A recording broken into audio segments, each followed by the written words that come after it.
அனைவருக்கும் வணக்கம். வணக்கம். அதாவது கிராமப்புறங்களில் மாட்டு அடைக்கிறதுக்கு ஒன்று வச்சுருப்பாங்க.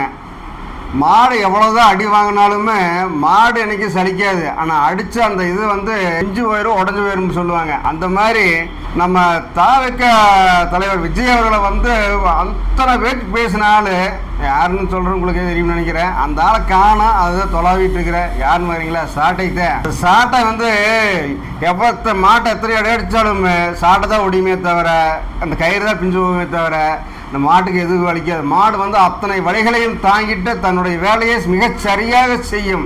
அதுபோல விஜய் அவர்கள் அவ்வளோ வழிகளையும் தாங்கிட்டு சிறப்பாக இன்னைக்கு வெற்றி பெற்றுக்கிறார். இந்த வெற்றியை அந்த சாட்டைக்கு அப்படி செவிலியே அதாவது அடித்து விசிலடிச்சு போகிற மாதிரி அந்த சாட்டை திருப்பி அந்த ஆளுக்கு அடிச்சிருக்கோம்னு நினைக்கிறேன். அந்த மாதிரியான ஒரு இன்றைக்கி ஆட்சி செமையாக வெற்றி பெற்றுக்கிறாரு அப்படின்னு தான் சொல்ல முடியும்.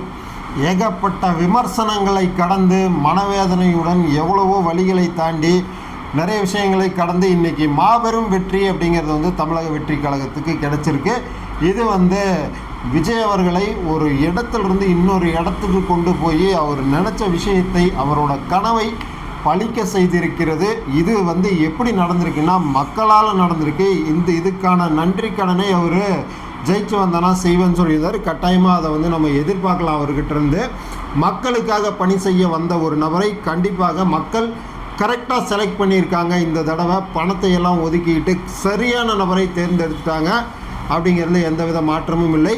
தமிழக வெற்றி கழகம் 108 இடங்களில் வென்று இன்றைக்கு தனிப்பெரும்பான்மை என்ன ஒரு 10-11 சீட் ஷார்ட்டேஜ் மாதிரி இருக்குது. அதை அவங்க பெரும்பான்மையை காட்டி ஆட்சியில் கண்டிப்பாக விஜய் அவர்கள் உட்காருவார். முதலமைச்சராக ஆகிறதுக்கான பணிகள் அனைத்தும் சிறப்பாக நடைபெற்று இருக்கு அப்படிங்கிறதையும் நம்ம தொடர்ச்சியாக பார்த்துருக்கோம். இத்தனை ஜெயிச்ச எம்எல்ஏக்களும் பனையூரில் அவர் இன்னைக்கு சந்திச்சுக்கிட்டு இருக்காரு. சரியான ஒரு வரவேற்பு தமிழக வெற்றி கழகத்திற்கு. அதை என்ன சொல்லிடலாம், இந்த பனையூரில் இந்த வின் பண்ண தமிழக வெற்றி கழகத்தில் வின் பண்ணக்கூடிய அத்தனை எம்எல்ஏக்களும் ஒன்று கூடியிருக்கிறாங்க. இப்போ அவங்களால கூடி எடுத்த ஒரு விஷயம் என்ன அப்படின்னா, தாவேக தலைவர் விஜய் அவர்களை சட்டமன்ற குழு தலைவராக தேர்ந்தெடுத்திருக்கிறார்கள். தற்போது பிரேக்கிங் நியூஸ். சிறப்பு. ஏகப்பட்ட செலிப்ரிட்டிஸாக இருந்த மாதிரி, அதாவது நட்சத்திர வேட்பாளர்களாக இருந்த அமைச்சர்கள் ஏகப்பட்ட பேர் தோல்வியை தழுவி இருக்கிறார்கள். திமுகவிலேயாட்டும் அதிமுகவிலேயாட்டும் பிரபலமானவங்கள் அனைவருமே தோல்வியை தழுவி இருக்கிறார்கள்.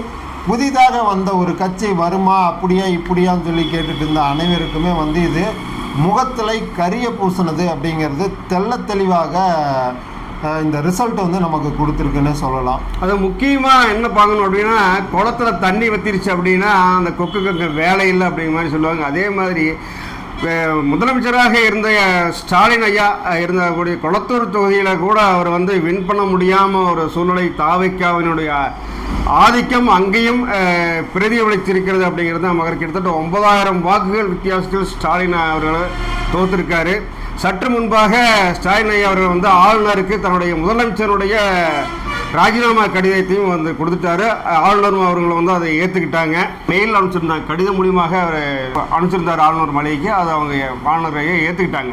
மொத்தமாக தமிழ்நாட்டில் ஆளுங்கட்சியாக இருந்த ஒரு திமுக இவ்வளவு அதல பாலாத்துக்கு செல்லக்கூடிய அளவுக்கு கட்சி மிக மோசமாக இருந்தது. அப்படிங்கிறதுக்கு முக்கியமாக காரணம் என்ன அப்படின்னு பார்த்தீங்கன்னா, தாவேக தலைவர் விஜய் அவர்கள் ஒவ்வொரு இடத்துக்கும் செல்லக்கூடிய இடங்களில் அவருக்கு தொடர்ந்து பல பிரச்சனைகளை உண்டாக்கிட்டே இருந்தாங்க அப்படிங்கிற ஒரு விஷயம் இருக்குது. அதுவும் இல்லாமல் கரூரில் நடந்த அந்த 41 பேர் அந்த உயிர் இழந்த சம்பவம் தான் தமிழ்நாட்டினுடைய மிக முக்கிய ஒரு தாக்கத்தை ஏற்படுத்துச்சு அப்படின்னே நம்ம பார்க்க முடியும். அது மட்டும் இல்லாமல் சில ஓட்டுகள், அதாவது கொளத்தூர் தொகுதிகளில் கூட ஒரு ஓட்டுக்கு 4000 ரூபாய் கொடுத்துருக்காங்க. அப்படி இருந்துமே ஏன் அவரால் ஜெயிக்க முடியல அப்படின்னா, மக்கள் மாற்றத்தை விரும்பிவிட்டார்கள். மக்கள் அதாவது மக்கள் மாற்றத்தை விரும்பிவிட்டார்கள் தான் நம்ம இடத்துல பார்க்கக்கூடிய விஷயமா இருக்கு. ஜனநாயகம் வென்றது, பணநாயகம் தோல்வியை தழுவி இருக்கிறதுங்கிறது தான் இந்த தேர்தலினுடைய ரிசல்ட்டு. சம வரவேற்கத்தக்க ஒரு இது. மக்கள் சரியான பாடத்தை புகட்டி விட்டார்கள். இன்னும் நிறைய பேர் சொல்கிறது என்ன அப்படின்னா, காசை வாங்கிக்கிட்டு மாற்றி குத்துன்னு குத்திட்டாங்க டிவிகேவுக்கு ஓட்டா அப்படிங்கிற மாதிரி பரவலாக இப்போ பேசப்பட்டு வந்துட்டுருக்குது பொதுமக்கள் மத்தியில். இதுக்கெல்லாம் ஒரே ஒரு கேள்வி ஒன்று முன்வைக்கலாம் அப்படின்னு நினைக்கிறேன். ஏப்பா காசு கொடுக்குறீங்கன்னா உங்கள் காசாக கொடுக்குறீங்க, அதாவது நீங்கள் வந்து உங்களோட சம்பாதனையிலிருந்து எடுத்து கொடுத்து மக்களுக்கு செஞ்ச மாதிரி என்னமோ காசை இலவசமாக கொடுத்த மாதிரி சொல்லிட்டு இருக்கீங்க இல்லையா? இதெல்லாமே வந்து முற்றிலும் தவறான கருத்து. பணத்தை கொடுப்பதே தவறு. இதில் வந்து பணத்தை கொடுத்து மாற்றி போட்டாங்க அப்படின்னு சொல்லி மக்கள் பரவலாக பேசுகிறவங்களுக்கு தான் இந்த பதிலடி. அதே போல் பிரதமர் மோடி அவர்கள் வந்து அந்த எக்ஸ் தளத்தில் விஜய் அவர்களுக்கு வாழ்த்து தெரிவித்து பதிவிட்டிருந்தார். எங்களுடைய ஆட்சி விஜயோடைய ஆட்சி அமைந்தாலும் அந்த எப்போதும் போல மக்களுக்கான பணியில் நாங்கள் ஈடுபடுவோம். புதிதாக மக்கள் வந்து புதிய மாற்றத்தை தேர்ந்தெடுக்கிறார்கள் மக்கள், தமிழக மக்களுக்கு என்னுடைய வாழ்த்துக்கள் அப்படிங்கிறதையும் பதிவிட்டுக்கிறாரு. அதே போல் காங்கிரஸ் கட்சியினுடைய, அதாவது பார்லிமெண்ட்லுடைய எதிர்க்கட்சி தலைவர் ராகுல் காந்தி அவர்களும் பார்த்தீங்க அப்படின்னா விஜய் அவர்களுக்கு அலைபேசி மூலமாக ஃபோன் பண்ணி ஒரு 15 நிமிஷம் வந்து உரையாடி இருக்கிறாரு. எங்களுடைய கட்சி, அதாவது தமிழ்நாட்டில் 5 தொகுதியில் வந்து காங்கிரஸ் வெற்றி பெற்றிருக்கு. அந்த இருக்கக்கூடிய தருணத்தில் எங்களுடைய கட்சி வந்து உங்களுக்கு ஆதரவு அளிக்கும் அப்படிங்கிற விதமாக பேசியிருக்கிறதா தகவல் வெளியே வருது. விஜய் அவர்கள் ஆட்சி அமைக்கிறதுக்கு போதிய சீட்டு, அதாவது ஒரு 10 சீட்டுகள் தேவைப்படும் அப்படிங்கிற ஒரு சூழ்நிலையில் ராகுல் காந்தி அவர்களே முன் வந்து சொல்லியிருக்கிறது அப்படிங்கிறது வந்து மிகப்பெரிய ஒரு வரவேற்பாக பார்க்கக்கூடிய ஒரு விஷயம். அதிகாரப்பூர்வமான அறிவிப்பா அப்படிங்கிறது இப்போது இன்னும் முற்றிலும் வரலைன்னு நினைக்கிறேன். அதிகாரப்பூர்வமாக அறிவிச்சிட்டாங்க அப்படின்னா கட்டாயமாக தனிப்பெரும்பான்மையை நிரூபிக்கிறதுக்கு காங்கிரஸ் வந்து கூட்டணி அமைக்கும் தமிழக வெற்றி கழகத்துடன் அப்படிங்கிறத நம்ம பார்க்கலாம். அதே போல் தமிழ்நாட்டில் வந்து ஒவ்வொரு, ஏதாவது ஒரு ஓட்டு, என்னுடைய ஓட்டு ஒரு ஓட்டு தானே, அது ஏன் போடணும் அப்படிங்கிற மாதிரி சொல்லுவாங்க. ஆனால் இந்த ஒரு ஓட்டு வித்தியாசத்தில் சிவகங்கை மாவட்டம் திருப்பத்தூரில் ஒரு தாவேக்காவுடைய வேட்பாளர் வந்து திமுகவை வீழ்த்தியிருக்கார் அப்படிங்கிறது, அந்த ஒரு ஓட்டினுடைய வலிமை அப்படிங்கிறது இந்த இடத்துல நம்ம பார்க்கக்கூடிய ஒரு சர்க்கார் படத்தில் வந்த விஷயம் போல தான் வந்து அந்த ஒரு ஓட்டுக்கான மதிப்பு அப்படிங்கிறது வந்து சரியான எடுத்துக்காட்டு இந்த தேர்தலில் அப்படிங்கிறது தான் உண்மை. ஒரு ஓட்டுனா எவ்வளோ ஒரு அவசியம் அப்படிங்கிறது இந்த இடத்துல வந்து மக்களுக்கு புரிஞ்சிருக்கும். ஏன்னா அந்த ஒரு ஓட்டு கூட வேட்பாளரை வந்து வெற்றி தோல்வியை நிர்ணயிக்குது அப்படிங்கிறதுக்கு வந்து இது ஒரு மிகப்பெரிய உதாரணம். கண்டிப்பாக. இப்போது வந்து சென்னையில் வந்து சிபிஎம், சிபிஐ அந்த கட்சிகள் வந்து கம்யூனிஸ்ட் கட்சி, விசிகா கட்சிகள்லாம் வந்து அவசர ஆலோசனை கூட்டம் வந்து போட்டிருக்காங்க. இதில் வந்து கூட்டணிக்கு தாவேக்கா அழைத்தால் அதை பற்றி நாங்கள் கலந்து ஆலோசிக்க உள்ளோம் அப்படிங்கிற மாதிரியான சிபிஎம்முடைய தலைவர் வந்து சொல்லியிருந்தார். அதற்கு மூலிமா வந்து இந்த மீட்டிங், அவசர மீட்டிங் வந்து இப்போ சென்னையில் நடந்துகிட்டு இருக்குது. எப்படி இடதுசாரிகள், அதோட விசிகா அவர்கள் 2 சீட்டு, சிபிஎம் 2 சீட்டு, இந்த சிபிஐ 2 சீட்டுகள், மொத்தம் 6 சீட்டுகள் அதில் இருக்குது. இவர் எல்லாமே வந்து கூட்டணிக்கு அதாவது சற்று நேரத்தில் கூட நம்ம விசிகா தலைவர் திருமாவளவன் என்ன சொல்லிக்கார் அப்படின்னா, மக்கள் வந்து கூட்டணி ஆட்சியைத்தான் விரும்புகிறார்கள் அப்படிங்கிற மாதிரியான ஒரு பேட்டி கொடுத்துருந்தாரு. இருந்த போதிலும் தாவேகா என்ன நிலைப்பாட்டில் இருக்கிறது, எப்படி கூட்டணி அமைக்கப் போகிறது, தன்னுடைய தனிப்பெரும்பான்மையை எப்படி நிரூபித்து ஆட்சி அமைக்கப் போகிறது அப்படிங்கிறது இந்த வரக்கூடிய அடுத்தடுத்த அப்டேட்டுகளில் நமக்கு கிடைக்கும் அப்படிங்கிறத நம்ம பார்க்கலாம்.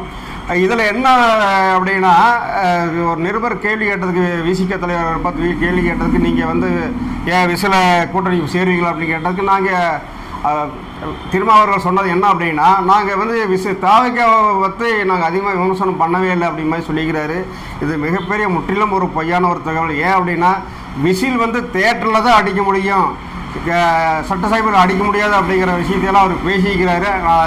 அரசியல்வாதி எப்படி வேணாலும் பேசுவாங்க அப்படின்ட்டு, உதாரணம் சீமான் அவர்கள் அப்படி இப்படின்னு பேசினார். இப்போ இன்றைக்கி வாஷ் அவுட் ஆகி கண்ணீர் விட்டு கதறாலும் கொண்டாந்து விட்டாங்க. அந்த மாதிரி இவரும் வந்து நாளைக்கு ஆயிடக்கூடாது. அரசியல் தலைவர்கள் பேசும் பொழுது வார்த்தையை மிக சரியாக பேச வேண்டும் என்பது தான் ஒரு கருத்தாக இருக்குது. தமிழக வெற்றி கழகத்துக்கு 35% வாக்குகள் அப்படிங்கிறது வந்து பதிவாகி இருக்குது. அதே போல் வந்து திமுகவுக்கு 24%, நம்ம அதிமுகவுக்கு வந்து 22%, நாம் தமிழருக்கு 4% மட்டுமே இந்த தேர்தலினுடைய மக்கள் வந்து கொடுத்துருக்கக்கூடிய வாக்கு சதவீதமாக இருக்குது. போன எலெக்ஷனில் வந்து கிட்டத்தட்ட 8% தாண்டி வந்து நாம் தமிழர் கட்சி வாங்கிருந்துச்சு. இந்த தடவை 4% தான் வாங்க முடிஞ்சுது. இதுக்கான காரணம் என்னென்னா, இந்த பேச்சினால தான் வந்து இவங்க கெடுறாங்க அப்படிங்கிறது தான் உண்மை. பேச்சை ஓரளவுக்கு கரெக்டாக பேசியிருந்தாங்க அப்படின்னா அந்த வாக்குகள் அப்படியே சிதறாமல் இருந்திருக்கலாமோ அப்படிங்கிறது மக்களுடைய கருத்தாமல் இருக்குது. ஏன்னா விஜய் அவர்களை தம்பி அப்படின்னு சொன்னார் வந்த புதுசில். அப்புறம் பார்த்திங்கன்னா அரசியல் வந்துட்டா தம்பியாவது இன்னொன்னாவது அப்படிங்கிற மாதிரிலாம் பேசுனாங்க. ஒரு பக்கம் நில்லு, இல்லை இன்னொரு பக்கம் நில்லு, நடுவில் வந்தீங்கன்னா லாரி அப்படிங்கிற மாதிரிலாம் நிறைய கருத்துக்கள். இதெல்லாம் வந்து பயங்கர ஒரு விமர்சனத்துக்குள்ளான ஒரு பேச்சுக்களாக இருந்தது.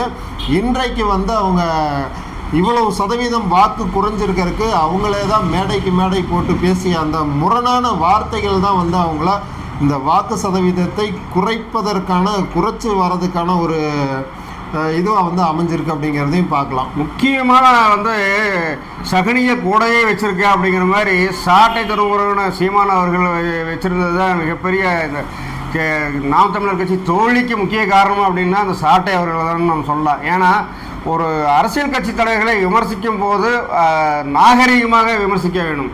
அதை விட்டுட்டு வாடா ஓட என்னதான் பேசணுங்கிற ஒரு வரைமுறையே இல்லாத அளவுக்கு பேசியிருந்தாப்புல அதுதான் வந்து இந்த தேர்தலில் பிரதிபலிச்சிருக்கு. அந்த சாட்டை அவர்களுக்கு ஒரு மிகப்பெரிய ஒரு சாட்டை அடியாக விழுந்திருக்கு. இந்த மூச்சி கொண்டு எங்கே போய் மேடை பேசுவோம் அப்படின்னு தெரியல. அந்த அளவுக்கு மக்கள் வந்து வாக்களித்து அதாவது கட்டுத்தொகையை இழக்கக்கூடிய அளவுக்கு வாக்குகள் வந்து சரிஞ்சிருக்குது. போன முறை 8% இருந்தது. இந்த முறை வந்து மொத்தமாக 4% தான் வாங்கியிருக்காங்க போது இதெல்லாம் வந்து படு கேவலமான ஒரு அடுத்து இவங்களோட அரசியல் பயணம் என்ன அப்படிங்கிற அந்த கேள்விக்குறிக்கிற மாதிரி வந்து ஆகிப்போச்சு. நிறைய இதில் அதை விமர்சனமாகவே பேசிட்டு வந்துட்டு இருக்காங்க. ஒரு தோல்வி, ஒரு வாக்கு சரிவு அப்படிங்கிறது வந்து எல்லா கட்சியினருக்கும் கண்டிப்பாக நடக்கும். ஆனால் இவங்களுக்கு வந்து 8% வாங்கி இப்போ டக்குன்னு உடனே வந்து அந்த 4% குறைஞ்சது அப்படிங்கிறது வந்து மிக குறுகிய காலத்தில் நடந்திருக்கக்கூடிய ஒரு சம்பவம். அதற்கு காரணம் வந்து இவங்களோட பேச்சு அப்படிங்கிறது தான் உண்மை. அதாவது 1977 புரட்சி தலைவர் எம்ஜிஆர் அவர்கள் வந்து திமுகவிலிருந்து பிரிஞ்சு வந்து அதிமுக ஆரம்பித்து அந்த ஓட்டு எலெக்ஷன் நிற்கும் போது 33% வாக்குகளை வந்து 33.0% வாக்குகளை பெற்றார்.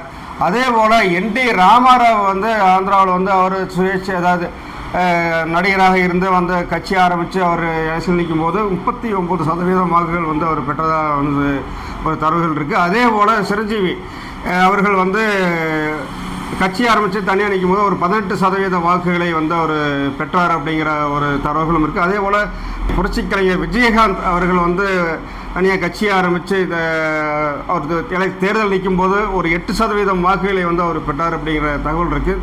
இதை அனைத்துமே தாண்டி புரட்சி தலைவருக்கு எப்படி அந்த ஒரு வாக்கு வங்கி தக்க வைத்து கொண்டாரோ முதல் தேர்தலிலேயே, அதே போல் விஜய் அவர்கள் வந்து இந்த முதல் தேர்தலிலேயே அதாவது கட்சி ஆரம்பித்து 2-3 வருடங்களுக்குள்ளாகவே இவ்வளோ ஒரு சதவீதத்தை எட்டியிருக்கிறார் அப்படிங்கிற போது மிகப்பெரிய ஒரு பலமாகத்தான் இருக்குது. அதுவும் தேர்தல் கமிஷனே வந்து மாநில கட்சி அந்தஸ்து பெற்றுவிட்டது அப்படிங்கிற ஒரு அறிவிப்பையும் வந்து அவங்க வெளியிட்டாங்க. ஏன்னா முதல் இடத்தை பிடிச்சிட்டாங்க அவங்க. இப்போ 35% வாக்குகள் அப்படிங்கிறது வந்து மிகப்பெரிய வெற்றி, ஒரு கட்சிக்கான மிகப்பெரிய அங்கீகாரம். ஏன்னா இப்போ முதலமைச்சராக உட்கார்ற இடத்துக்கு அவங்க வந்துட்டாங்க அப்படிங்கிறது மிகப்பெரிய ஒரு விஷயந்தான். முதல் தேர்தல் 3 வருஷத்தில் கட்சி வந்து இவ்வளோ தூரம் வளர்ந்துருக்குது. 75 ஆண்டுகள் ஆட்சி ஆண்ட கட்சியே வந்து இன்றைக்கி காணாமல் போய்விட்டது அப்படிங்கிற அளவுக்குல்லாமே வந்து இந்த தேர்தலுடைய ரிசல்ட் அப்படிங்கிறது இருக்குது. அதே போல் நம்ம எடப்பாடி ஐயா அவர்களோட கூட்டணியில் இருந்த பாமக வந்து 4 இடங்களில் வந்து வெற்றி பெற்றுக்குது. சௌமியா அன்புமணி அவர்களும் அவர்களுடைய மற்ற செஞ்சி போன்ற இதில் வந்து ஒரு 4 பேர் வந்து 4 வேட்பாளர்கள் வெற்றி பெற்றிருக்காங்க. விஜயனுடைய கட்சியினுடைய அதாவது ஆட்சி அமைப்பதில் கூட்டணி இருக்கும் என்றால் இவர்களும் வந்து இணைவார்களா என்ற ஒரு கருத்தும் வந்து நிலவிட்டு இருக்குது. அது தலைமை வந்து கட்சி தலைமையில் மற்ற எம்எல்ஏக்களுடன் ஆலோசனையில் வந்து மாமல்லபுரத்தில் எம்எல்ஏக்கள் வந்து தங்க வைக்கப்பட்டிருக்காங்க. எம்எல்ஏக்கள் யாருமே அங்கேருந்து வெளியே செல்லக்கூடாது, சென்னையை விட்டு வெளியே போகக்கூடாது. அடுத்த உத்தரவு வர வரைக்கும் நீங்கள் அனைவருமே இங்கே தான் இருக்கணும், அத்தனை செலவுகளும் நான் கட்சி விஜய் அவர்களே ஏற்றுக்கொள்ளும் அப்படிங்கிற மாதிரியான விஷயத்தை சொல்லியிருக்கிறாரு. ஆளுநர் அவர்களுக்கு விஜய் அவர்கள் ஒரு கடிதம் எழுதியிருக்கிறார். அதாவது ஆட்சி அமைப்பதற்கு அவகாசம் வேண்டும் அப்படிங்கிற ஒரு விஷயத்தையும் வந்து அங்கே முன் வச்சிருக்கிறாரு. இது ஏன் அப்படின்னா அந்த 10 வேட்பாளர்கள் தேவை அவசியப்படும் பொழுது அந்த கூட்டணி கட்சிகளை அழைத்து பேசுவதற்கான நேரங்காலத்தை ஏற்படுத்துவதற்காக அந்த காலம் வேணும் அப்படின்னு கோரிக்கை வைக்கிறது வந்து ஒரு பெரிய விஷயம் கிடையாது. இது அனைத்து கட்சிகளும் செய்யக்கூடிய விஷயம்தான். ஏன்னா அந்த கூட்டணியை கொண்டு வர்றது, அதாவது சீட்டு 10 இருக்குது அப்படிங்கிற பட்சத்தில், ஏன்னா இவங்க வந்து ஆட்சியிலும் பங்கு அதிகாரத்திலும் பங்குங்கிற ஒரு மிகப்பெரிய பிரதானமான விஷயத்தை வந்து முன் வச்சுருந்தாங்க. தேர்தலில் களம் காண்றதுக்கு வந்த புதுசுலேயே இவங்க கூட்டணிக்கு கட்டாயமாக கட்சிகள் வருவதற்கான வாய்ப்பு இருக்குது. அதுக்கான காலம் அப்படிங்கிறது வந்து தேவைப்படும். அதுக்காக அவங்க கால நேரங்களை கேட்டிருக்காங்க. அது ஒன்றும் பெரிய விஷயம் கிடையாது. கண்டிப்பாக முதலமைச்சராக அமருவதற்கான வாய்ப்பு. விஜய் அவர்கள் முதலமைச்சர் ஆவது உறுதி. ஆனால் அதில் என்ன அப்படிங்க பார்த்தீங்கன்னா, இந்த கூட்டணி கட்சிகளுடைய பேச்சுவார்த்தைகள் நிறையா போகக்கூடிய இதில் இருக்குது. இதில் வந்து ஏற்கனவே வந்து கூவத்தூரில் அடைச்சி வச்சு எல்லாம் பண்ணாங்க. அந்த மாதிரியாக இதை வந்து இதுலேயும் தாவேக்கா அவனுடைய இதுலேயும் வந்து ஒரு சில வேட்பாளர்கள் எல்லாம் குறைவான வாக்கு வித்தியாசத்தில் வந்து வெற்றி பெற்றுக்கிறாங்க. அப்படி இருக்கும் பட்சத்தில் திமுக அல்லது அதிமுகவோ ஏதாவது ஒரு வேலைகளை செஞ்சு விடக்கூடாது அப்படிங்கிற மாதிரியான இதில் வந்து ரொம்ப கவனம் செலுத்தி அனைத்து வேட்பாளர்களும் அந்த ரெஸ்டாரண்ட்லேயே இருக்கணும் அப்படிங்கிற மாதிரியான ஒரு உத்தரவு வந்து அங்கே போடப்பட்டிருக்கு. விஜய் அவர்கள் ஆட்சி அமைப்பது உறுதி. மற்ற விஜய் அவர்களை வந்து புறமுது கொண்டு பேசியவர்களாக இருந்தாலும் சரி, கூற்றி பேசுவதாக இருந்தாலும் சரி, அவர்கள் மூஞ்சியில் கரியை பூசிக்கிறார். இதுதான் நடந்த ஒரு உண்மை. மீண்டும் இன்னொரு சுவாரஸ்யமான வீடியோ சந்திக்கிறோம். நன்றி, வணக்கம். வணக்கம்.